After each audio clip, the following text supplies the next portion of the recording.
வணக்கம். Welcome to கதை திரட்டு audio books. இந்த வீடியோவில் நம்ம என்ன கதை கேட்க போகிறோம்னா, வாழ்வின் திசைகள் சிறுகதை. நம்ம சேனலை இது வரைக்கும் சப்ஸ்கிரைப் பண்ணாதவங்க சப்ஸ்கிரைப் பண்ணுங்க.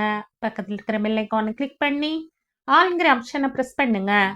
சுதேட் நான் போடுற கதைகளை உடனுக்குடனே நீங்கள் கேட்கலாம். வாங்க கதைக்குள்ளே போகலாம்.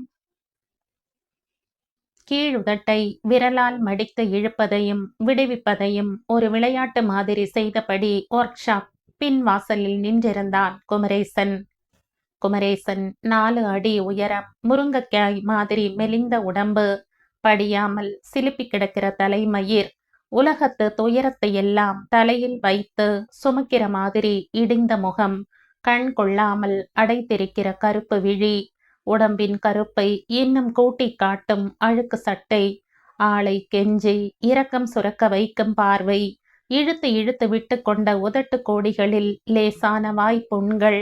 ரொம்ப நேரமாய் நிற்கிறதை பார்த்துவிட்டு ஒர்க் ஷாப் பையன் கேட்டான், என்ன? ஒண்ணுமில்ல. பின்ன எதுக்கு நிக்கிற? சும்மா. சும்மாதா? எதுக்கு நிக்கிற? வேடிக்கை பார்க்கறேன். இங்க என்ன சினிமாவா நடக்குது? பெருசா வேடிக்கை பார்க்கற? சும்மாதான். ஒர்க் ஷாப் பையன் கையில் இருந்த ஸ்பேனரை சுழற்றியபடியே உள்ளே சென்றான். இன்னும் கூட 7-8 பையன்கள் எண்ணெய் பிசுபிசுக்கு மிக்க அழுக்கு சட்டையில் வேலை செய்து கொண்டிருந்தார்கள். ஆவென்ற முதலை மாதிரி வாயை திறந்திருக்கிற காருக்குள் தலையை கொடுத்து சாமான்களை முடுக்குவதும் பிரிப்பதுமாய் இருந்தவர்களின் இயக்கம் அதிசயமாயிருந்தது. டட் டட் டட் என்ற நெடுநேரத்துக்கு அடித்து கொண்டு புறப்படாமல் போகிற கார்களின் சத்தம் திகிலாய் கேட்டது. பெரிய பெரிய தகரத்தட்டுகளில் பெட்ரோலிலும் ஆயிலிலும் சர்வசாதாரணமாய் கையை விட்டு குழப்பி குழப்பி ஸ்பேர் பார்ட்ஸ் கழுவுகிற பொடி பையன்களின் சுறுசுறுப்பு ஆச்சரியமாயிருந்தது. ஆவென்ற வாயை பிளந்து கொண்டு நின்றிருந்தான் குமரேசன். பறக்க பறக்க பார்த்து கொண்டிருந்தவன் முன்பு மறுபடியும் பழைய பையனே வந்து நின்றான். தோளில் அழகிய பூக்களின் படம் வரைந்த காப்பி பிளாஸ்க் இருந்தது. பிளாஸ்க் பட்டியில் கருப்பு ஆயில் திட்டு திட்டாயிருந்தது. இன்னும் எதுக்கு இங்க நிக்கிற? சும்மாதான். சும்மா எதுக்கு நிக்கணும்? தோ அந்த கல்லை தூக்கி தலையில வச்சுக்கின்னு சுமந்துக்கின்னு தான் நில்லு. குமரேசன் சிரித்தான். அந்த பையனும் சிரித்து கொண்டபடி போய்விட்டான். மீண்டும் ஒர்க் ஷாப்புக்குள் பார்வையை ஓட்டினான் குமரேசன். பெரிய காம்பவுண்ட், அதற்கு மேலே கம்பம் நட்டு முள்வேலி. காம்பவுண்டின் உள் பக்கம் கண்ணங்கரேல் என்றிருந்தது. ஓரமாய் கிடந்த வேப்ப மரத்தை கூட அந்த கருப்பு விட்டு வைக்கவில்லை. அங்கங்கே போடப்பட்டிருந்த 2-3 ஸ்டூல்கள், வண்டி கழுவ போட்டிருக்கிற மேடை, தட்டி டயர் தடம் படிந்த தரை என்று எல்லா இடத்திலும் ஒரு பொதுவான நிறம் போல கருப்பு வியாபித்திருந்தது. பையன்கள் சுழன்று சுழன்று ஓடி வேலை செய்தார்கள். ஒரே வீச்சில் ஜாக்கி வைத்து சக்கரத்தை தூக்கினார்கள். ஒரே மூச்சில் பெரிய பெரிய பேட்டரிகளை சுமந்து கொண்டு நடந்தார்கள். ஒரே பீச்சலில் வண்டி அழுக்கு போக தண்ணீர் பாய்ச்சினார்கள். பழுது பார்த்த வண்டியை ஒரே கிக்கில் ஸ்டார்ட் செய்து ட்ரையல் பார்த்தார்கள். ஒரே நொடியில் ரிவர்ஸ் எடுத்து 10 கெஜம் வந்து மறுபடியும் கியர் மாற்றி முன்னால் போனார்கள். வண்டி வேலை முடிந்து அப்பா என்ற கையை உதறி சந்தோஷத்துடன் விசிலடித்தபடி நடந்தார்கள். தரையில் கிடக்கிற வேஸ்ட் துணியை காலால் உதைத்து கையால் பற்றி துடைத்தார்கள். அடுத்தவன் தோளை தட்டி சினிமா பாட்டு முணுமுணுத்தார்கள். சத்தம் அதிகமாக உள்ளிருந்து ஒரு அதட்டல் வர சட்டென்று அடக்கமாகி வரிசையில் நின்ற இன்னொரு வண்டியை பிரித்தார்கள். பளீர் என்று முதுகில் அடி விழுந்தது. பதறி குமரேசன் திரும்ப காஃபி வாங்க போன பையன் நின்று கொண்டிருந்தான். என்னடா என்ன நிக்கிற? சும்மாதான். ஏதாவது திருடிட்டு போவலான்னு பாக்குறியா? ஆஹா. பின்ன? ஒண்ணுமில்ல. எந்த ஊர் உனக்கு? சொன்னான். இங்க எதுக்கு வந்த? பதில் சொல்லாமல் நின்றிருந்தான். ஊட்ட விட்டு ஓடியாந்துட்டியா? என்ன பேரு? குமரேசன். சாப்பிட்டியா? ஒரு நொடி கண்ணை இமைக்காமல் குமரேசன் அவன் மீது பார்வையை நிறுத்தினான். பொசு பொசுவென்று அழுதான். சரி சரி அழாத. சட்டையை தூக்கி கண்ணை துடைத்து கொண்டான். சாப்பிட்றதுக்கு ஏதாச்சும் காசு வேணுமா? பின்ன ஏதாச்சும் வேலை ஓணும். என்ன வேலை செய்வ நீ? எது சொன்னாலும் செய்யற. எது சொன்னாலும் செய்வியா? ஆ. லாரி தூக்கி தலையில வச்சுக்குவியா? சட்டென்று அதிர்ந்தான் இவன். இவனது அதிர்ச்சி அவனுக்கு சிரிப்பாயிருந்தது. பயந்துட்டியா? விளையாட்டுக்கு சொன்னேன். உள்ள முதலாளி இருக்காரு, பாக்கறியா? ம், வா பின்னால. அறைக்குள் முதலாளி கயிற்று கட்டிலில் உட்கார்ந்திருந்தார். சுற்றிலும் 4-5 பேர் நாற்காலியில் உட்கார்ந்திருந்தார்கள். தொலைபேசியில் சத்தமாய் பேசிக் கொண்டிருந்தார் ஒருவர். எல்லோருக்கும் நடுவில் இருந்த ஸ்டூலில் மிக்சர் எஞ்சிய தட்டு இருந்தது. பிளாஸ்கை கொண்டு போய் அதே ஸ்டூலில் வைத்த பையனை பார்த்து முதலாளி கூட நின்ற குமரேசனையும் பார்த்தார். யார் அது? தெரியல, புது பையன் வெளியில நின்னுக்குன்னு வேலை கேட்டா கூப்பிட்டாந்த. அதெல்லாம் ஒண்ணும் கிடையாது, போவ சொல்லு.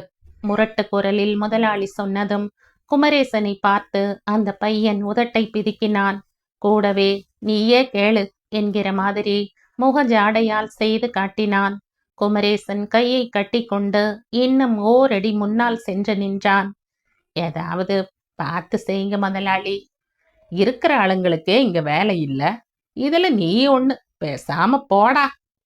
எங்கேயாவது இழுத்துடுங்க முதலாளி. முதல்ல இடத்த விட்டு நவருடா. முதலாளி, ஏண்டா ஒரு தடவை சொன்னா கேட்க மாட்ட? கழுத்தை பிடிச்சு வெளியே தள்ளினாத்தான் போவியா? முதலாளி குமரேசனை பார்த்து பேசுவதை விட்டு கப்களில் காஃபி ஊற்றி கொண்டிருந்த பையனை பார்த்து அதட்ட ஆரம்பித்தார் முதலாளி. உனக்கு எத்தனை தடவை சொல்றதுடா முண்டம்? சோறு துன்றியா இல்ல வேற எதையாச்சும் திங்கிறியா? அரை வரைக்கும் யாரையும் இட்டாராதன்னு எத்தனை தடவை சொல்லி இருக்க. மாடா மனுஷனா நீ? ஒரு வார்த்தையில சொன்னா தெரிஞ்சுக்க வேணாம்? காஃபி ஊற்றிய பையன் எந்த பதிலும் பேசாமல் கப்களை எல்லாம் நிரப்பிய பின்னர் வெறும் பிளாஸ்கோடு வெளியேறும் போது குமரேசனையும் இழுத்து கொண்டு வெளியே நடந்தான். என்னன்னு இப்படி சொல்லிட்டாரு? கவலைப்படாத, இன்னும் 1 மணி நேரத்துல வெளியே வருவாரு. டக்குன்னு காலில் உளுந்தாளு, அப்புறம் பார்க்கலாம். கிடைச்சிருமா? முதல்ல நான் சொல்ற மாதிரி செய்யி, அப்புறம் பார்ப்போம். சரி. அடுத்த அரை மணி நேரத்துக்கு ஒர்க் ஷாப் வாசலிலேயே நின்றிருந்தான் குமரேசன். வெயில் ஏறும் ஆகாயத்தை பார்த்தான். பாதையின் 2 பக்கமும் சீறி பாய்கிற வண்டிகளை பார்த்தான். சுவர்களில் போஸ்டர் தாள் கிழித்து சாக்குக்குள் திணிக்கும் சிறுவர்களை பார்த்தான். குப்பை தொட்டியில் தலையை விட்டு சீக்கிர நாயை பார்த்தான். நகரத்தின் அழகும் அசிங்கமும் ஒரே நேரத்தில் மனசை பாதிப்பதை உணர்ந்தான். என்னடா டெலிபோன்ஸ் வண்டி ரெடி ஆயிடுச்சா? முதலாளியின் குரல் கேட்டதும் சிதறவிட்ட கவனங்களை திரட்டி கொண்டு திரும்பினான் குமரேசன். முதலாளி ஒரு வண்டிக்குள் குனிந்து பார்க்க 2 மெக்கானிக்குகள் ஏதோ சொல்லிக் கொண்டிருந்தார்கள். வாட்சை கழற்றி பைக்குள் போட்டுக்கொண்டு முதலாளி குனிந்து எதையோ செய்தார். சீக்கிரம் வண்டியை கழுவி ரெடியா வையி. காலையில இருந்து 1000 தரம் போன் பண்ணிட்டானுங்க. கையை வேஸ்ட் துணியால் துடைத்தபடி திரும்பிய தருணம் தடால் என்று அவர் காலில் விழுந்தான் குமரேசன். பாதத்தை தொட்டு கும்பிட்டான். சட்டென்று காலை பின்னுக்கு இழுத்தார் முதலாளி. எந்திரிடா, எதுக்குடா கால் உழுவுற? யார் செய்ய சொன்னா இந்த வேலைய? வேலை வேணும் முதலாளி. முதல்ல காலை விட்டு எந்திரிடா. வேலை முதலாளி, ஊர்ல இருந்து ஓடியாந்துட்ட முதலாளி. சரி, முதல்ல ஏந்து நில்லு. எழுந்து நின்றான். ஊரை விட்டு எதுக்குடா வந்த? ஊர்ல அப்பா செத்துட்டாரு முதலாளி, அதான் வந்துட்டேன். நிஜமா பொய்யா? சத்தியமா செத்துட்டாரு முதலாளி. என்ன வேலை தெரியும் உனக்கு? எது சொன்னாலும் செய்யற முதலாளி. அந்த கார் முன்னால போய் உழுன்னு சொன்னா உழுவியா? ட்ரையல் பார்த்துவிட்டு திரும்பி கொண்டிருந்த ஒரு காரை காட்ட சொன்னார் முதலாளி. ரிவர்ஸில் போய் முன்னேறி கொண்டிருந்தது கார். எந்த யோசனையும் இல்லாமல் சட்டென்று கார் முன்னால் பாய்ந்தான் குமரேசன். தடால் என்று விழுந்த பையனை பார்த்து மிரண்டு போன கார் டிரைவர் இம்மி கூட முன்னேறாத அளவுக்கு அழுத்தமாய் பிரேக் போட்டு பதறி போய் கீழே இறங்கினான். கை வேலை பார்த்து கொண்டிருந்த பையன்களும் ஓடி வந்து சேர்ந்தார்கள். முதலாளியும் சற்றே தேகம் நடுங்க வேகமாய் முன்னுக்கு வந்து கீழே கிடந்த பையனை தூக்கினார். எந்த ஊருடா சாமி நீயே? எல்லாரையும் கொலகாரன்னு ஆக்கியிருப்பியே இந்நேரம். வேலை ஒண்ணு முதலாளி. சும்மா உழுடான்னு விளையாட்டுக்கு சொன்னா இப்படியாடா உழுவ? கொஞ்சமாச்சும் யோசனை வேணாம்? வேலை வேணும் முதலாளி. சரி சரி, காண்ண தொடச்சுக்க. முதலாளி பக்கத்தில் வந்து அவன் முதுகில் தட்டினார். திரும்பி இன்னொரு மெக்கானிக்கை பார்த்து சொன்னார், 36 47 குண்டூர் போயிருக்குது. வந்தா அதுல சேத்துரு வெங்கடேசு. தாஸ் தானே ஓட்டுறான் அதுல. நான் சொன்னேன்னு சொல்லு. 36 47 சீரான வேகத்தில் திருப்பதி சாலையில் போய்க் கொண்டிருந்தது. மடங்கி மடங்கி நிழல்கள் விழுகிற இரவில் முதுகு விளைக்காமல் ஸ்டீரிங் முன்னால் அமர்ந்து வண்டி ஓட்டுகிற தாஸின் தோரணை ஒரு ரிஷி குமாரனை போல இருந்தது குமரேசனுக்கு. 2 நாள்களில் தாஸுக்கு பிடித்த டீ வகை, பீடி வகை, சிகரெட் பெயர் மனப்பாடமானது. 4-5 நாள்களில் லாரிக்கு சரக்கு ஏற்பாடு செய்யும் கிருஷ்ணா டிரான்ஸ்போர்ட் செட்டியாரும், மங்கம்மாள் புக்கிங் ஆபீஸ் வடிவேலுவும், லோக்கல் ட்ரிப்ஸ் ஏற்பாடு செய்யும் மனோகரனும், நடராஜன் மேஸ்திரியும் அறிமுகமானார்கள். 1 வாரத்தில் வண்டி ஓடுகிற லைன் விவகாரம் சுத்தமாய் தெரிந்தது. 2வது வாரம் இரவு கண் விழிப்பில் வயிற்று வலி வந்து வேதனையாயிருந்தது. 3வது வாரம் இரவு பிரயாணமும் பகல் தூக்கமும் பழகி போனது. 4வது வாரத்தில் பண விவகாரமும் பங்கின் நீக்கு போக்குகளும் புரிந்தன. டயர்களை தட்டி பார்த்து காற்றின் இருப்பு வித்தியாசம் காண முடிந்தது. நெருக்கமான பழக்கத்தாலும் நேர்மையாலும் சேவைகளாலும் தாஸின் நம்பிக்கைக்குரிய கிளீனரானான் குமரேசன். குமரேசன் முதலில் கூச்சத்தை விட்டான். டீசல் அழுக்குக்கும் புழுதி அழுக்குக்கும் உடம்பை பழக்கினான். டீசல் நாற்றத்தை தாராளமாய் இழுத்து நுரையீரலில் நிரப்பினான். ஹோட்டல் பரோட்டாவையும் மாமிசத்தையும் மனசார விரும்பி சாப்பிட்டான். தாஸுக்கு பிடித்த சாராயத்தையும் கார பட்டாணியையும் வாங்கி வந்து கொடுத்துவிட்டு வெளியில் இறங்கி வேடிக்கை பார்த்தான். ஏதாச்சும் சாப்பிட்றியடா குமரேசா? வேணாம்னே, இப்பதான் திருத்தணியில டீ குடிச்சோம். திருத்தணியில டீ இன்னமா வவுத்தல் இருக்குது? கொஞ்சம் இருக்குதுன்னே. கொஞ்சந்தானே, புத்தூர் போகிறதுக்குள்ள கரைஞ்சிடும். அங்க போய் சூடா எதனாச்சும் சாப்பிடலாம். நே. சில சிலவென்ற காற்று சுகமாக இருந்தது. மார்பு சட்டையை கிழித்து உள்ளே புகும் காற்று நெளிய வைத்தது. சிதறிய நிலா வெளிச்சத்தில் மடங்கி மடங்கி விழுகிற நிழல்கள் பார்க்க கவர்ச்சியாயிருந்தது. தனித்து நீண்டு கிடக்கிற சாலையில் வண்டியின் ஊர்தலே ஆச்சரியமாயிருந்தது. வர்ணக்கோடு மாதிரி நெளிந்த தார் பாதையும் கோவை இலையால் துடைத்து கழுவிய கரும் பலகை மாதிரியான ஆகாயமும் இரவு பயணத்தை இன்னும் இன்னும் சந்தோஷமாக்கியது. பாடு தெரியுமா குமரேசனுக்கு? எந்த பாட்டுன்னே? சினிமா பாட்டுதா? கொஞ்சம் கொஞ்சம் தெரியும்னே. பின்ன எதுக்கு சும்மா உட்காந்துக்குன்னு வர?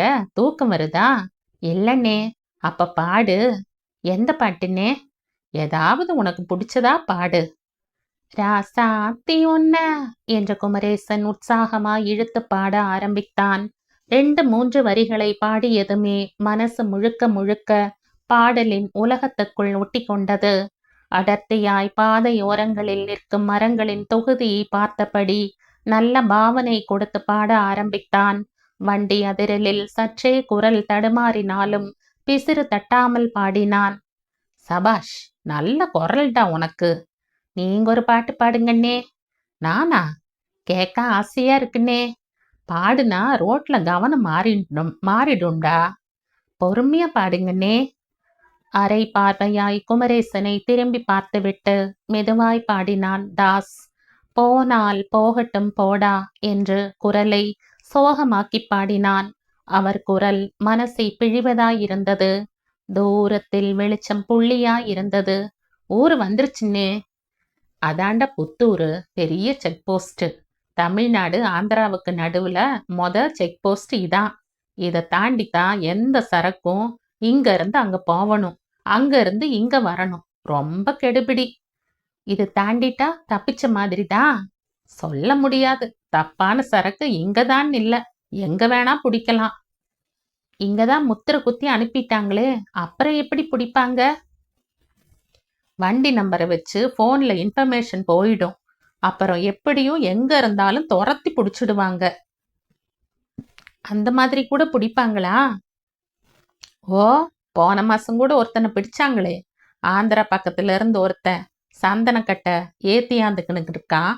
உள்ள அழகா வத்தி எடுக்கிற மாதிரி பாடி நடுவுல பிரமாதமா அடுக்கிட்டான்.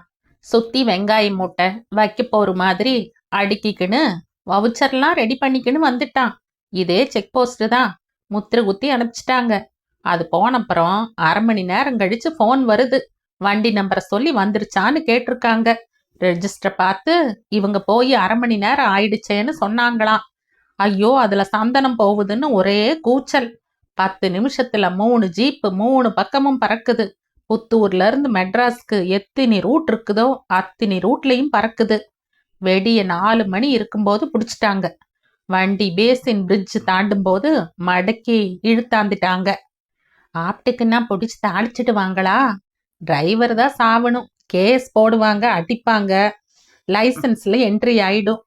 முதலாளி மாட்ட மாட்டாரா? நல்லவனா இருந்தா வந்து வாதாடி வழக்காடி டிரைவர் பக்கம் பேசுவான். அவனும் கெட்டவனா இருந்தா எனக்கும் இதுக்கும் சம்மந்தம் இல்லைன்னு சொல்லி கழட்டிக்குவான். அது எப்படி கழட்டிக்குவான்? ரொம்ப சுலபம்.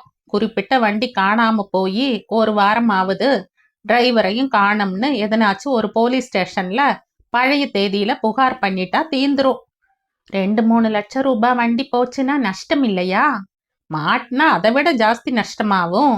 அபராதம் அது இதுன்னு தாளிச்சிடுவான். நஷ்டம் ஒரு பக்கம், கடத்தல் வண்டிக்காரன்னு அவமானம் ஒரு பக்கம். ஓ! புத்தூர் ரயில்வே கேட்டை தாண்டி இறக்கத்தில் வளைத்து செக் போஸ்ட் முத்திரை வாங்கி வண்டியை ஓரம் கட்டினார்கள்.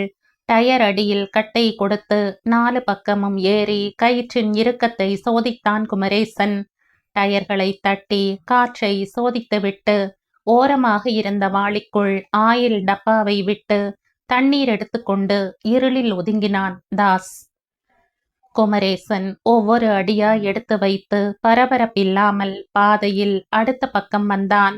சுற்றுமுற்றும் ஒரே கூச்சலாயிருந்தது. கேஸ் லைட் விளக்கு வெளிச்சத்திலும் மின்சார விளக்கு வெளிச்சத்திலும் நிறைய இரவு கடைகள் இருந்தன. புலால் மணம் காற்றில் சுழன்று வந்தது. பதிவு செய்யப்பட்ட தெலுங்கு பாடல்களின் ஓசை காதை கிழித்தது. வைக்கோல் பாரம் ஏற்றிய 4-5 மாட்டு வண்டிகள் தார் சாலையை விட்டு மண் பகுதியில் ஊர்ந்து கொண்டிருந்தன. லாரிகளின் உருமல் நரநரத்தது. சாப்பிட்டு ஹோட்டலை விட்டு வருபவர்கள் வெற்றிலை பாக்கு குதப்பி துப்பினார்கள். குடித்து தள்ளாடி போகிறவனை விலக சொல்லி ஓயாமல் ஹாரன் அடித்து கொண்டிருந்தது ஒரு லாரி. சத்தங்கள் பல தினசுகளில் கூடியும் குறைந்தும் கலகலப்புண்டாக்கி இருந்தது. எந்த சத்தத்துக்கும் மசியாமல் ஒரு கடையில் ஓரம் இடுப்பு துணி நழுவுவது தெரியாமல் விழுந்து கிடந்தான் ஒரு கிழவன். போலாமாடா? நே. தாசும் இவனும் பக்கத்தில் இருந்த கடைக்குள் சென்றார்கள். புலால் உணவும் முட்டை கறியும் சாப்பிட்டார்கள். கை கழுவும் போது தான் தின்ற இறைச்சி எலும்புகளை வாரி வந்து தெருவில் நின்ற நாய்க்கு போட்டான் குமரேசன். வெறியோடு இழுத்து கடித்து தின்றது நாய். குமரேசா, ஒரு குவார்ட்டர் வாங்கிக்கின்னு வண்டிக்கு வந்துடு. தாஸ் நீட்டிய பணத்தை வாங்கி கொண்டு கடை பக்கம் போனான் குமரேசன். வாங்கி கொண்டு திரும்பிய போது வண்டியில் தாஸ் இல்லை. விலகி வந்து குமரேசன் அவனை தேடினான். கண்ணுக்கு எட்டிய தூரம் வரைக்கும் தெரியாமல் போக அங்கேயே தரையில் உட்கார்ந்து கொண்டு எந்த பக்கத்தில் இருந்தாவது வருகிறானா என்று பார்த்தான். 1/4 மணி நேரத்துக்கு பிறகு கைகளை அசைத்து அசைத்து கொண்டு வந்தான் தாஸ். என்னடா தேடினியா? இருக்கிறன்னு சொன்ன வர காணமேன்னு பயந்துட்ட. நம்ம பழைய தோஸ்த் ஒருத்தன் உருளைக்கிழங்கு லோடு எடுத்து போறான். வர வழியில கிடைச்சான். அதான் பேசிக்கிட்டு இருந்த. ஓஹோ, அது சரி, வாங்கியாந்தியா? நே. பேப்பரில் சுற்றிய பாட்டிலை கொடுத்தான் குமரேசன். கொடுத்துவிட்டு தூரத்தில் பாட்டு பாடும் கடைக்கு சென்றான். ஸ்டாலில் வரிசையாய் அடுக்கி வைத்த கேசட்டுகளில் இருந்த நடிகர் நடிகைகளின் சித்திரங்களையும் ஒவ்வொன்றாய் அவசரமே இல்லாமல் பார்த்தான். மீசை இல்லாத ஹிந்தி நடிகர்களின் முக அமைப்பு அவனுக்கு சிரிப்பு தருவதாயிருந்தது. ஒரு பக்கமாய் ஒதுங்கியே நின்றிருந்தாலும் ஒரு பெண் இவனை இடித்து கொண்டு உள்ளே போனாள். இவன் இன்னும் ஒதுங்கி கையை உதறிக்கொண்டான். உள்ளே போனவள் ஓயிலாய் திரும்பி இவனை பார்த்து சிரித்தாள். இவன் எந்த பாவனையும் இல்லாமல் வண்டிக்கு திரும்பினான். அதற்குள் தாஸ் குடித்து முடித்துவிட்டு பீடி புகைத்து கொண்டிருந்தான். கிளம்பலாமா? நே. டயருக்கு முட்டு கொடுத்த கட்டையை விலக்கி உள்ளே போட்டுக்கொண்டு ஏறி உட்கார்ந்தான் குமரேசன். வண்டியை கிளப்பினான் தாஸ். கியர் மாற்றி ஓரம் பார்த்து வண்டியை தார் பாதைக்கு ஏற்றி மறுதரமும் கியர் மாற்றி வேகப்படுத்தினான். திருப்பதிக்கு இன்னும் 1 மணி நேரம் ஆகும் அண்ணே. 1.5 மணி நேரம் ஆகும்டா. தூரம் அண்ணே. தூரம் ஒரு பக்கம் இருந்தாலும் ரோடு இனிமே சரியா இருக்காது. சிங்கிள் ரோடு, அதான் கொஞ்சம் லேட் ஆகும். தாஸின் கணக்கையும் மீறி திருப்பதியை தொட 2 மணி நேரம் ஆயிற்று. மார்க்கெட் ஓரம் நிறுத்தி இறங்கினான் தாஸ். வரிசையா விளக்குங்க மலையில எரியுது பாரு, அதான் சின்ன திருப்பதியில இருந்து பெரிய திருப்பதிக்கு போற வழி.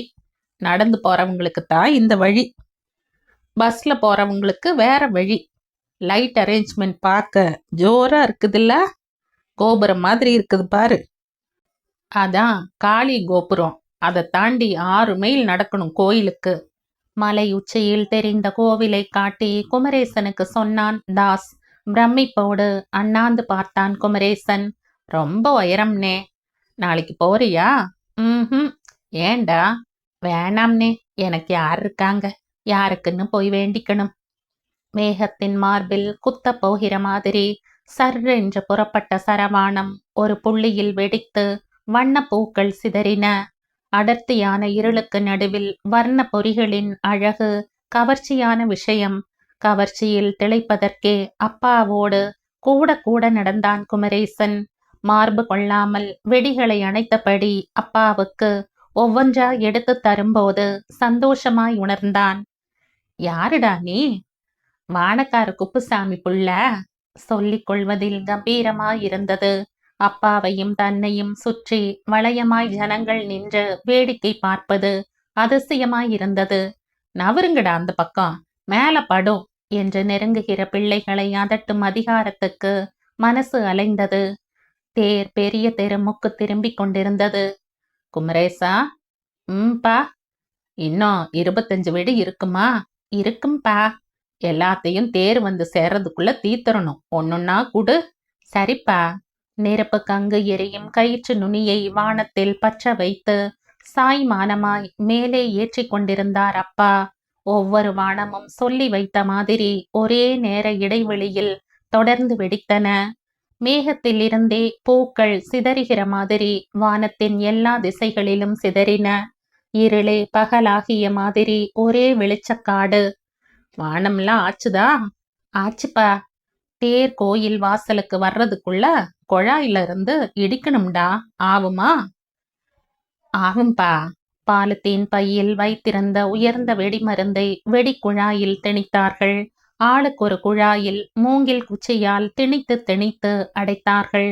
மேற்கு வாசலில் 6 குழாய்களையும் அடுக்கி நெருப்பு வைக்க தோதாய் கரித்தூள் இழுத்தார்கள்.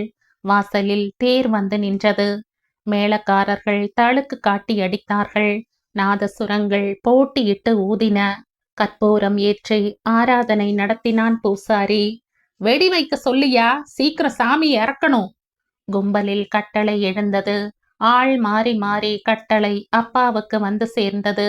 அப்பா நெருப்பு கயிற்றை எடுத்துக்கொண்டு முன்னால் அடி வைத்தார். நான் வைக்கிட்டாப்பா? போய் கொண்டிருந்தவரை பார்த்து கேட்டான் குமரேசன். திரும்பி பார்த்து சிரித்தார் அப்பா.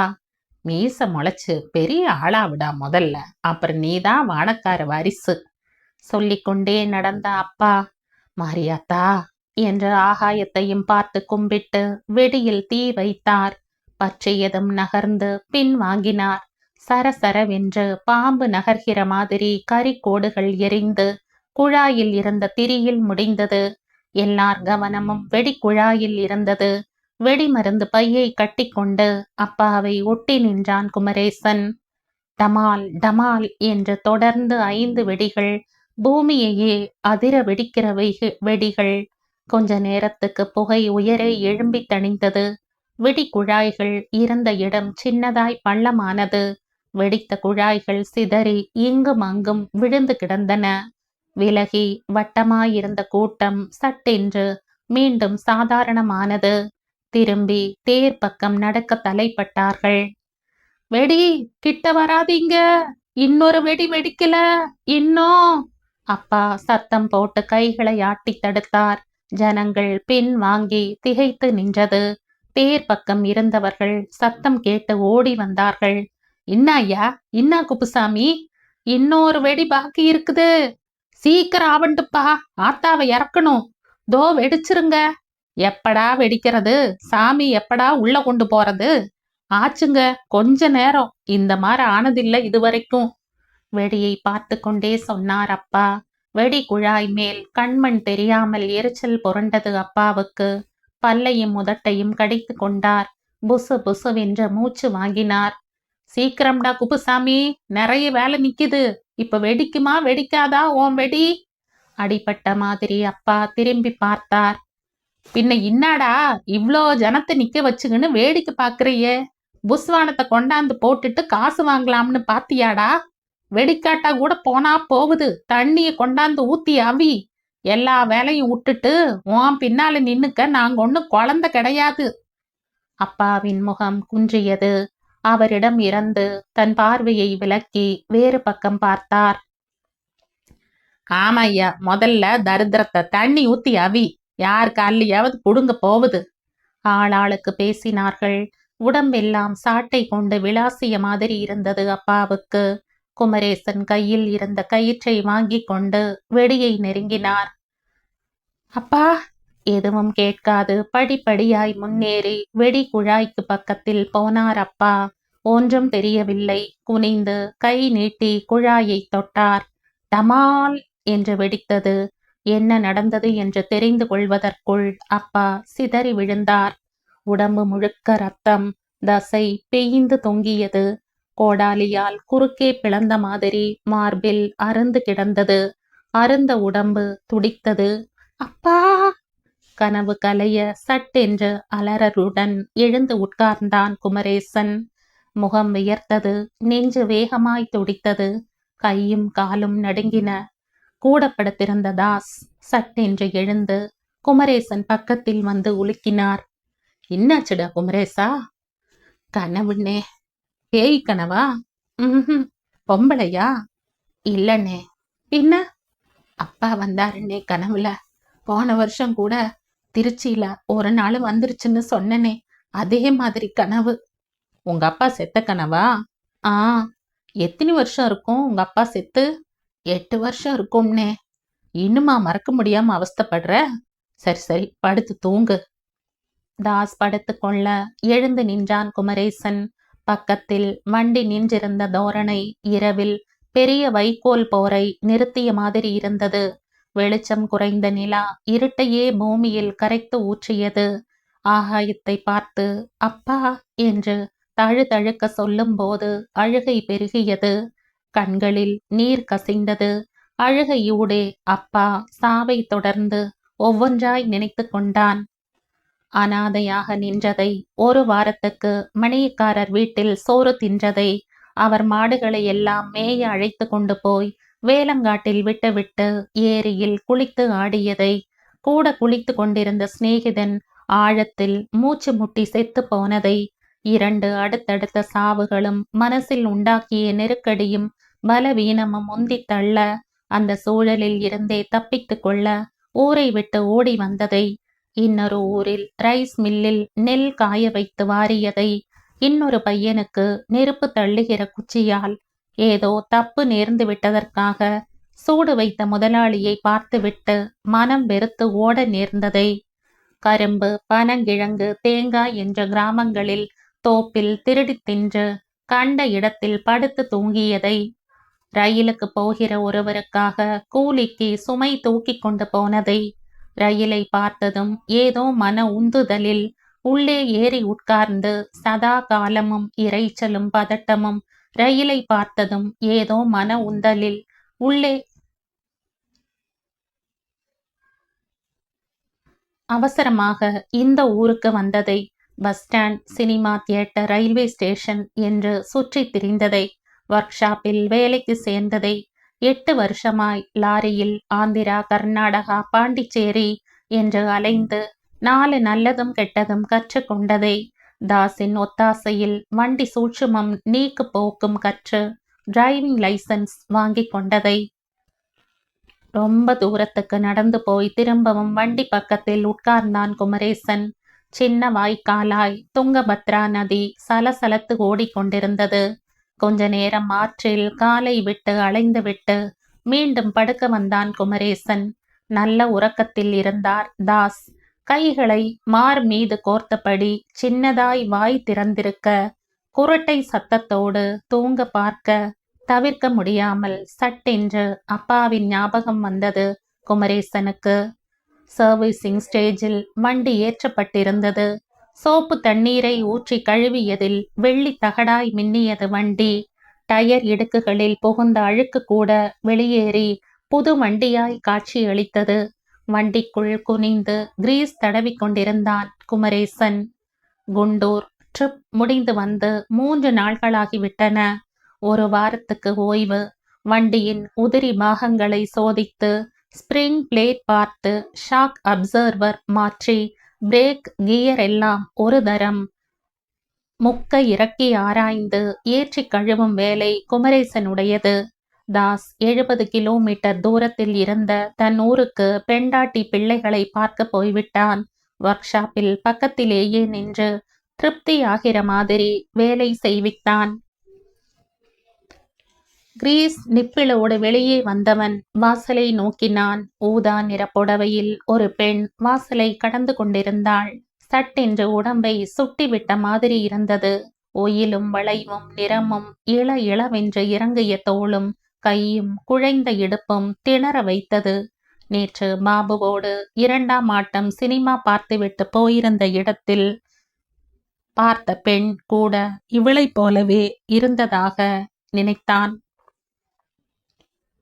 இறக்கி தளர கட்டிய கூந்தலும் பளீரென்று மணி மின்னும் கழுத்தும் செதுக்கிய உடம்பு வாகுமாய் அந்த பெண் சட்டென்று திரை சீலையை தள்ளி கொண்டு பாபுவோடு பேசிக்கொண்டிருந்த ஆளை இவிட வரணும் சேட்டா என்று அழைத்தபடி நிமிர்ந்த அரை இட நேரம் மின்னல் அடித்த மாதிரி உடம்பு சொடக்கு போட்டதை இப்போது நினைத்தாலும் வெட்கமாயிருந்தது. இவன் பார்க்கிறான் என்று தெரிந்ததும் முகத்தை சுளிக்காமல் சிலை மாதிரி நின்றிருந்த கோலமும் சற்றே சிதறிய சிரிப்பும் மனசில் ஆழ்ந்து பதிந்தன. அவளை பார்த்துவிட்டு அந்த கும்பலில் வேறு எந்த பெண்ணையும் பார்க்க இஷ்டமில்லாமல் எவ்வளவோ தூரம் பாபு வற்புறுத்தியும் கூட மறுத்துவிட்டு வெளியே வந்து பாபு வருகிற வரை சிகரெட் பிடித்து கொண்டிருந்தான். திரும்பிய பிறகு பாபு கேட்டான், என்னாச்சுடா குமரேசா உனக்கு? எது? வாசப்படி வரைக்கும் வந்துட்டு உள்ள வரலன்னா என்ன அர்த்தம்? பிடிக்கலன்னு. அதான் எதுக்கு பிடிக்கல? தேர் மாதிரி வந்துருச்சே, அந்த மாதிரி பொண்ணா இருக்கணும், போய் வரணும். சும்மா கத்திரிக்காய் முருங்கைக்காய் மாதிரி இருக்கிறதுங்க கிட்ட போவதை விட சும்மா கிடக்கலாம். அந்த பொண்ணை பார்க்காம இருந்தா இப்படி பேசுவியா? இப்ப பார்த்தாச்சே. தேருக்கு என்ன வேலை தெரியுமா? என்ன சொன்னா கீழே உளுந்துருவ. சொல்லுடா, நானும் தெரிஞ்சுக்கிறேன். 1000 ரூபாய். கொஞ்ச நேரத்துக்கு பேச்சில்லை. செருப்பு சத்தம் மாத்திரம் சளப் சளப் என்று கேட்டது. எவ்வளவோ தூரத்தில் ஒரு நாய் ஊளையிடுவது கேட்டது. என்னடா பேச்சு மூச்சையே காணோம், ஒரே யோசனையில் இறங்கிட்ட? 1000 ரூபாய் எப்படா சேரும்னு கணக்கு பார்க்கறேன். விளையாடுறியா? நிஜமாத்தான் சொல்ற. முண்டம், இது ஜாஸ்தி, அனாவசியம். 5 நிமிஷத்துக்கும் 10 நிமிஷத்துக்கும் 1000 2000ன்னு இறைக்க நோட்டு தான் அடிக்கணும். சும்மா எதையோ நினைச்சு குழப்பிக்காத. ஆட்டுக்கு வாலு அளந்துதான் வச்சிருக்காம்பாங்க.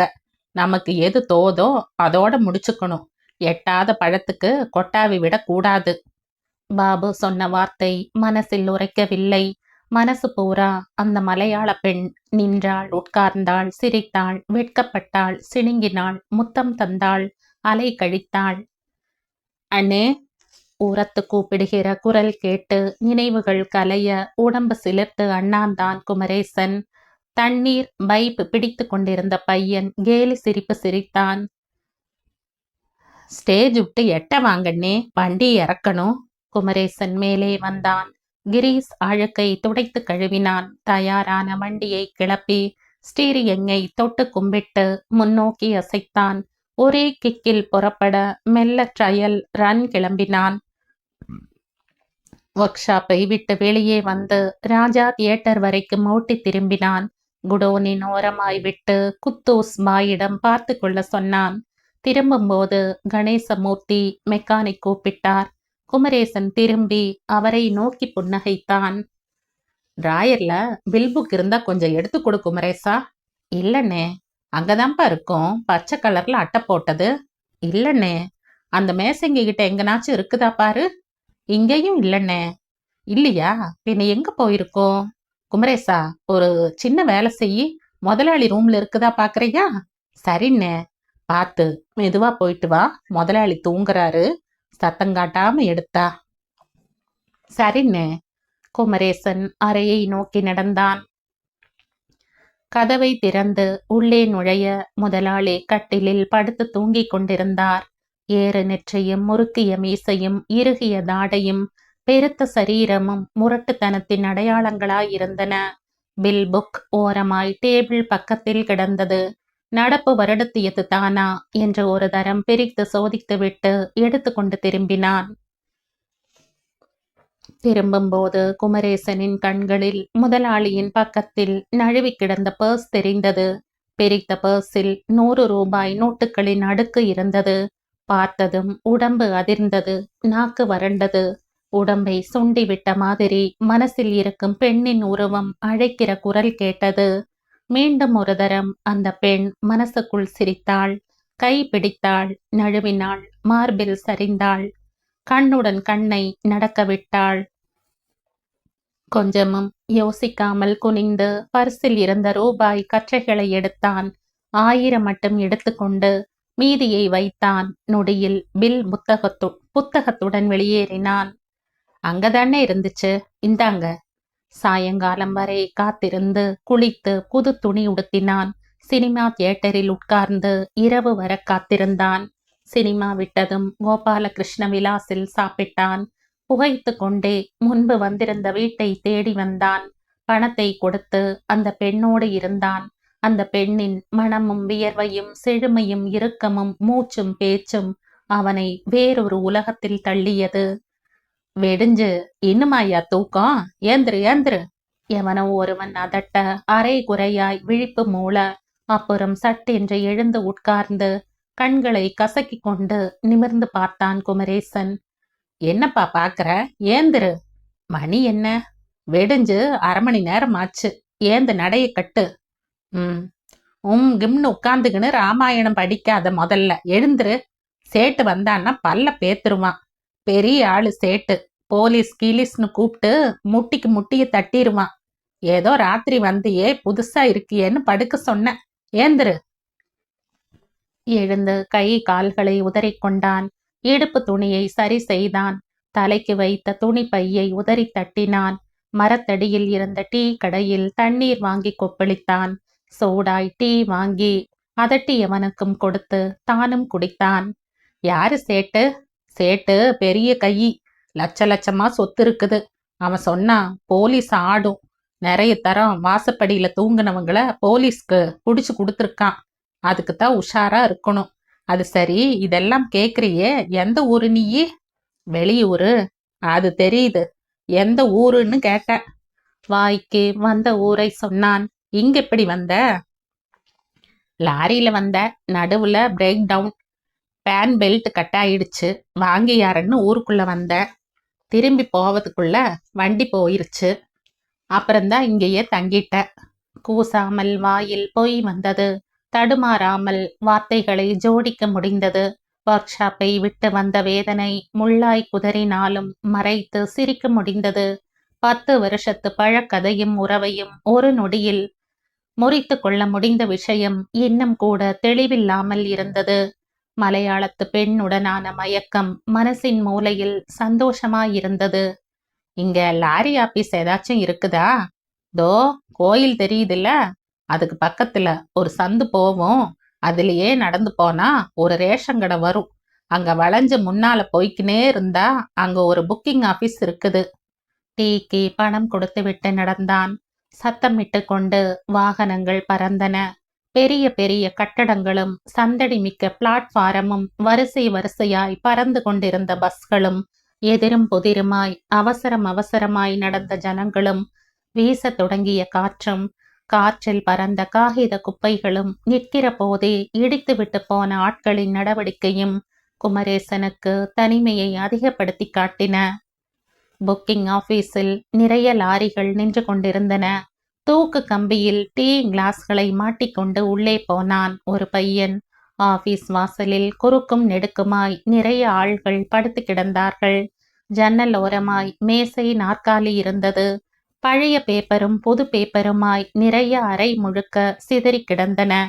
நாற்காலியில் உட்கார்ந்திருந்தவன் வெளியே வந்து சிகரெட் புகைக்கும் போது நெருங்கினான் குமரேசன். வணக்கங்க. யாரு? டிரைவருங்க. லாரி எல்லாம் ஓட்டுவேன். லைசன்ஸ் வச்சிருக்கேன். ஊர்ல கொஞ்சம் கஷ்டம். ஊட்ட விட்டு வந்துட்டேன். ஓட்டுறதுக்கு வண்டி கிடைச்சா உபகாரமா இருக்கும். எதுவும் இல்லையேப்பா. அப்படி சொல்லாதீங்க சார். நிறைய பேரை கேட்டேன்.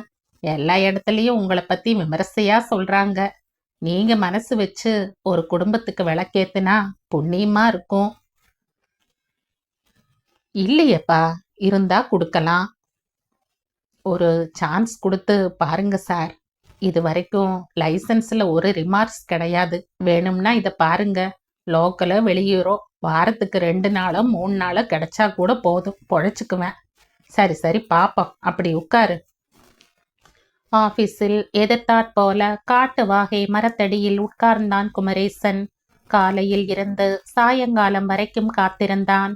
சூரியன் விழுந்து ஆகாயம் நிறம் மங்கத் தொடங்கிய பொழுதில் ஆபீஸில் இருந்து ஒரு பையன் வந்து கூட்டி போனான். உள்ளே போய் கை கட்டி நின்றான் குமரேசன். பெங்களூர் ட்ரிப் போகணும். ரூட்டு தெரியுமா? தெரியும் சார். இதுக்கு முன்னால போயிருக்கியா? போயிருக்கேன் சார். காமராஜ் பெட்டு தெரியுமா? தெரியும் சார்.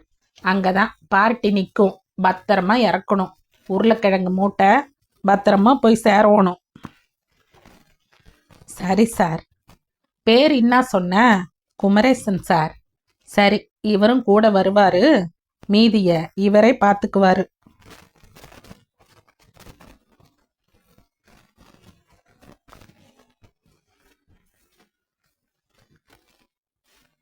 சரி சார். கூட வருகிறவரை பார்த்து சிநேகமாய் சிரித்தான் குமரேசன். ராஜாராமா, பார்த்து போ. இதுல 1000 ரூபாய் இருக்குது, வச்சுக்க. டீசல் போட்டுக்கணும். போ. இங்கிருந்து இந்த ஆள்கிட்டயே வண்டி கொடு. உடைக்கிறது, திருப்புறது, சிக்னல் பார்க்கறது, பிரேக்கு, கிளச் அழுத்தம் கவனிச்சுக்கோ. டீசல் டேங்க் வரைக்கும் பாரு. தோது பட்டுச்சுன்னா முன்னால இட்டும் போ. இல்ல நாயர் கடையில சோறு வாங்கி கொடுத்துட்டு இறக்கி விட்டுடு. நீயே எடுத்தும் போயிடு. என்ன, உன்னையும் வச்சுக்கின்னு தான் சொல்ற. இதுல மூடு மந்திரம் எதுவும் இல்லை. சரி சார். நீயே சரிப்பட்டு வந்துட்டேன்னா வழியில சாப்பாட்டுக்கும் மத்ததுக்கும் ராஜாராமனை பார்த்துக்குவாப்ல. திரும்பி வந்து 300 ரூபாய் வாங்கிக்க. இல்லைன்னா உன் தலை எழுத்து எப்படியோ அப்படித்தான். நான் ஒன்றும் செய்ய முடியாது. சரி சார். போய் வாங்க. குனிந்து வணங்கினான். லைசன்ஸ் மடித்து பைக்குள் வைத்தான். புது ரத்தம் புகுவது போல உணர்ந்தான்.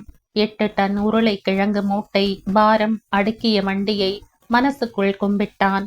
சுற்றி வலம் வந்து தார்பாய் கட்டை சோதித்தான். டயர்களை தட்டினான். ராஜாராம் பக்கத்தில் உட்கார டிரைவர் சீட்டில் உட்கார்ந்து, மாரியாத்தா தாயே என்ற கண்களை மூடி திறந்தான். சாவியை பொருத்தி திருப்பி கிளச்சை அழுத்தினான். சீரான சத்தத்தில் வண்டி கிளம்பியது. சூடாகி வேகம் இண்டிகேட்டர் சரியாகிற வரை காத்திருந்து கியர் மாற்றி ஆக்சிலேட்டரை அழுத்தினான். வண்டி அசைந்து ஓடத் தொடங்கியது. 20 கஜத்தில் முதல் கியரில் இருந்து 3க்கு மாறி 4வதுக்கு வந்து சீராக்கினான். வழுக்கி கொண்டு ஓடியது வண்டி. சபாஷ். ராஜாராம் அப்போதே குமரேசன் முதுகை தட்டினான். தள்ளி உட்கார்ந்து அவன் வளைக்கிற தினசை கவனித்தான். டீசல் நிரப்பிக்கொண்டு நீயே ஓட்டுப்பா என்றான். குமரேசனுக்கு உயிர் வந்தது. மனசுக்குள் சந்தோஷப்பட்டு கொண்டான். குறுக்கும் நெடுக்குமாய் நிறைய கட்டைகள், சிமெண்ட் கலக்கும் பெரிய பெரிய மிஷின்கள், அம்பாரமாய் ஜல்லியும் மண்ணும் ஆற்று பாலத்தில் தற்காலிகமாய் நிற்கும் கீற்று கொட்டகை. திறந்த லாரியில் இருந்து ஜல்லியை வாரி வாரி தள்ளி கொண்டிருந்தார்கள். கண்ணாடி துண்டு மாதிரி பளபளக்கும் ஜல்லி பாலம் முழுக்க பரவி இருந்தது. நடப்பதே கஷ்டம். நடக்கவும் வண்டிகள் போகவும் ஆற்றில் இறங்கி போகிற இன்னொரு பாதை இருந்தது. ரொம்ப சரிவு. சறுக்கிக் கொண்டே கிடு கிடுவென்று இறங்கி ஏற வேண்டும். கொஞ்சம் வழுக்கினாலும் சறுக்கி கை கால் உடையும் அபாயம். ஆற்று மண் லோடுக்கு லாரியை உள்ளேதான் இறக்கியாக வேண்டும். உள்ளே இறக்க தைரியம் வேண்டும். கொஞ்சம் ஏமாந்தாலும் வண்டி சிக்கிக் கொள்ளும், புரண்டு விடும். எந்த ஜாக் வேலையும் எடுபடாது. டவுனில் இருந்து கிரேன் வந்துதான் தூக்க வேண்டும். கிரேன் வைத்து தூக்குகிற அளவுக்கு வண்டியை வைத்து கொண்டு வேலை வாங்குகிற அவஸ்தையை எந்த முதலாளியும் விரும்ப மாட்டான். ஒரு லோடு மண்ணுக்கு 150 ரூபாய்தான். ஒரு கிரேன் வந்து போக 4000 செலவு. எல்லா டிரைவர்களுக்கும் இது கொஞ்சம் பயமான விஷயம். ஆற்றில் மண் லோடு அடிப்பது முதலை வாயில் போய் வருகிற மாதிரி. பாலம் வரைக்கும் வந்து 10 தரம் யோசிப்பார்கள். யோசிக்கிற டிரைவர்களுக்கு தைரியம் கொடுப்பதற்கு கூலி டிரைவர்கள் பாலத்தில் உட்கார்ந்திருப்பார்கள். சாமர்த்தியமாய் இறக்கி ஏற்றுவது மாத்திரமே வேலை. ஒரு லோடுக்கு சுலபமாய் 30-40 கிடைக்கும். குமரேசனுக்கு தினமும் 5-6 லோடு கிடைக்கும். கூட இருந்த இன்னும் சில கூலி டிரைவர்களை காட்டிலும் கூடுதலாயிருந்த சாமர்த்தியம் குமரேசனுக்கு கூடிய சீக்கிரத்திலேயே செல்வாக்கு வந்தது. யோ, ஓரையா நுவ்வு? தெலுங்கில் கேட்டவனுக்கு பதில் சொன்னான் குமரேசன். தமிழ்காரனா? குரலில் கொஞ்சம் எரிச்சல், கொஞ்சம் இயலாமை, கொஞ்சம் கோபம் எல்லாம் கலக்க கேட்டான். ஏன், உங்க ஊர்ல வேலை கிடைக்கலையா? அப்புறம் ஏன் இங்க வந்த? சும்மா. சும்மாதான் எதுக்கு வந்த? ஊரை சுத்தி பார்க்கலாம்னு வந்த. இங்கேயே தங்கிட்டேன். பொண்டாட்டி புள்ள எதுவும் இல்லையா? இல்ல. இங்க வந்து எங்க வவுத்துல எதுக்கு மண்ணை போடுற? எங்க பொண்டாட்டி புள்ள உன்னால பட்டினி கிடக்கணுமா? ஆத்திரமாய் கேட்டவனை நிமிர்ந்து பார்த்தான் குமரேசன். கஷ்டமாயிருந்தது. எனக்கு மாத்திரம் கொடு என்று யாரிடமும் நேரிடையாய் கேட்கவில்லை. பிளாட்பாரத்து கூலி மாதிரி ஓரமாய்த்தான் உட்கார்ந்திருக்கிறான். வருகிறவர்கள் இவன் பெயரை சொல்லி கூப்பிடுவதற்கு யார் பொறுப்பு? யோசிக்க யோசிக்க சங்கடமாயிருந்தது. தனக்கு நேர்ந்துள்ள சாமர்த்தியத்தை நினைத்து தாங்க முடியாத கோபம் வந்தது. ராத்திரி முழுக்க யோசித்தான். அடுத்த நாள் காலை பாலத்து பக்கம் வரவில்லை. டவுன் கேட்டிலும் கூலி டிரைவர்கள் உண்டு. லோடு எடுத்து வருகிற வடநாட்டு தென்னாட்டு புது டிரைவர்கள் டவுன் லிமிட்டில் நின்று யோசிப்பார்கள். சிக்னல், ஒன்வே டிராபிக் சிக்கல் குழப்பத்தை தவிர்க்க டிரைவர்களை கூப்பிடுவார்கள். டவுன் லிமிட்டில் இருந்து லோக்கல் டெலிவரி பாயிண்ட் வரைக்கும் ஓட்டி கொடுத்து காசு வாங்குவார்கள். நாளைந்து நாள் குமரேசன் அங்கே இருந்தான். அடுத்த நாள் மண் லோடு அடிக்கிற வெங்கடேஸ்வரா ரோடுவேஸ்காரன் தேடிக்கொண்டு வந்து விட்டான். என்ன ஆளியா நீ இங்க வந்து நின்னுக்குன? பாலம் பிடிக்கலையா? சும்மாதான். நேத்து வண்டி மாட்டிக்குச்சு. வரதராஜா கீழே இருந்து மேலே எடுத்தான். நடுவுல ரிவர்ஸ் கியர்ல வரும்போது மாட்டிக்குச்சு. 108 தரம் கியர் மாத்திரான். ஒன்னும் தேரல. ஒரே நடுக்கமா போச்சு. என்னமோ செய்ய போறான்னு வெங்கடாச்சல பெருமானேன்னு தலையில கை வச்சுக்கின்னு உட்கார்ந்துட்ட. அப்படி இப்படி உடைச்சு ஒரு வழியா மேல வந்த. ஒரு பக்கம் பம்பர் ராட் அவுட்டு. மேல வந்தா ஸ்டார்ட் ஆகல. கீர் ப்ராப்ளம். மெக்கானிக் வந்து பார்த்து 300 ரூபாய் செலவு. ச்சு, நீ வந்துடு வாத்தியார. எந்த புடுங்கி உன்னை ஒரு வார்த்தை சொல்றான்னு பாக்குறேன். குடும்பம்லாம் பட்டினியா இருக்குதுன்னு அவனுக்கு தான் கோபப்பட்டாங்க. அதனால எங்க குடும்பம் பட்டினி கிடக்கணுமா சொல்லு? முதலாளி சீட்டு கிழிச்சா எங்க போய் நிக்க முடியும்? மறுபடியும் குழம்பினான் குமரேசன். தடுமாறினான்.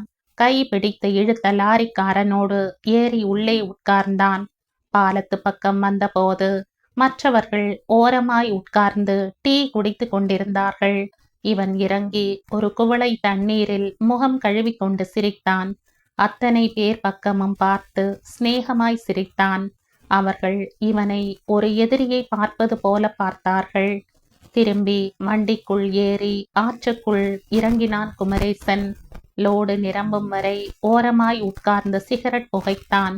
நிரம்பிய பிறகு லாவகமாக ரிவர்ஸ் எடுத்து மேலே வந்தான். குழந்தை இழுக்கிற நடைவண்டி மாதிரி மேலே வந்தது லாரி. இந்த கைராசிக்கு தாயா உன்னை கூப்பிட்டாந்தது. சந்தோஷத்துடன் வெங்கடேஸ்வரா ரோடுவேஸ்காரன் பணம் கொடுத்து விட்டு நகர்ந்தான்.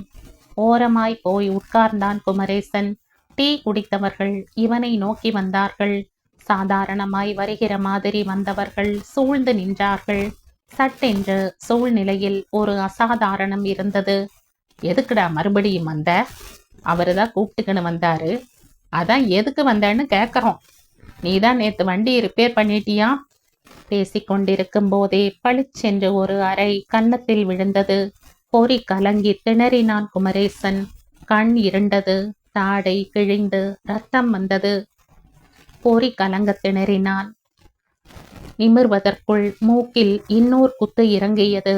அண்ணாந்து கீழே விழுந்தவன் முடியை கொத்தாய் பிடித்து தூக்கினான் இன்னொருத்தன். எழுந்திருக்கும் போதே மார்பில் ஒரு உதை விழுந்தது. வருவியா இந்த பக்கம் இனிமே? மார்பில் மாறி மாறி உதை விழுந்தது. சட்டென்ற கையை முதுகு பக்கம் வளைத்து பிடித்தார்கள். 4 பேரும் கை பக்கமும் கால் பக்கமும் இருக்க ஆரம்பிக்க அவர்களின் நோக்கம் இவனுக்கு சட்டென்று தெரிந்தது. சரியில் என்று திமிரினான். கை கால்களை ஆன மட்டும் எட்டி உதைத்தான். கொஞ்சம் பிடி தளர தளர தலையால் முட்டினான். பிடி விலக எட்டி ஓட ஆரம்பித்தான். பின் பக்கமாய் தாவி பிடித்தவன் பக்கம் சட்டை காலர் மாட்டியது. இறுக்கமாய் திமிரி முன்னேறும் போது சட்டை கிழிந்தது. வேட்டி அவிழ்ந்தது. வெறி கொண்டு தாக்க வந்தவர்கள் முகத்தை பார்த்து நிற்காமல் வெறும் உள்ளாடையோடு ஓடினான் குமரேசன். அப்புறமும் துரத்தினார்கள். ஆற்றை தாண்டி சட்டென்று மூங்கில் காட்டுக்குள் புகுந்தான் குமரேசன். நிற்காமல் ஓடினான். கிளையிலும் முள்ளிலும் வரி வரியாய் சிராய்த்து உடம்பு காயங்களாக நிற்காமல் ஓடினான். ரொம்ப தூரத்துக்கு பிறகு ஒரு பள்ளத்தில் தடுக்கி விழுந்து மூச்சு வாங்கினான். காலடி சத்தம் எதுவும் கேட்காமல் இருந்தது. ஆயாசமாய் உணர்ந்தான். இரவு கவிய தொடங்குகிற நேரம் வரை அப்படியே கிடந்தான். காயம்பட்ட இடத்தில் இரத்தம் பெருகி உலர்ந்திருந்தது. மணல் துகள் பட்டு உறுத்தியது. எழுந்து உட்கார்ந்து கைகளை உதறினான். வலித்தது. கொஞ்சம் ஏமாந்திருந்தால் கையை உடைத்திருப்பார்கள் என்று நினைத்து கொண்டான். குளிர்ந்த காற்று ரணங்களில் தாக்க வேதனையாய் உணர்ந்தான். சட்டை ஞாபகம் வந்தது. சட்டை ஞாபகம் வந்தபோதுதான் சட்டைக்குள் இருந்த லைசன்ஸ் ஞாபகம் வந்தது. பரபரக்க எழுந்தான். ஐயோ என்று தலையில் அடித்து கொண்டான். அவசரம் அவசரமாய் காட்டை விட்டு வெளியே வந்தான். விளிம்பில் நின்று ஆற்று பாலம் பக்கம் பார்த்தான். யாரும் தெரியவில்லை. ஆள்கள் போயிருக்க கூடும் என்று எண்ணி மணலில் நடந்தான். சட்டை எங்கேனும் கிடைக்குமோ என்று பார்த்தான். இரவு வேறு கவியத் தொடங்க ஓடி வந்த திசை தெரியாமல் குத்து மதிப்பாகவே தேடினான். ரொம்ப நேர தேடுதலுக்கு பிறகு சட்டை துணுக்குகள் கிடைத்தன. நார் நாராய் அங்கொன்றும் இங்கொன்றுமாய் கிடந்தன. அவசரமாய் பை இருந்த துண்டில் கை விட்டான். காலியாய் இருந்தது. அதிர்ச்சியாய் இருந்தது. தலையில் மாறி மாறி அடித்து கொண்டான். நடுங்கி உட்கார்ந்தான். 15 வருஷத்துக்கு பிறகு வாழ்க்கை மறுபடியும் ஆரம்பித்த புள்ளியிலேயே வந்து நிற்பதை நினைத்த போது துக்கமாயிருந்தது. நெஞ்சை அடைத்தது. தன்னை மீறி அழுகை உடைத்து கொண்டு வர உதட்டை கடித்து கொண்டான் குமரேசன்.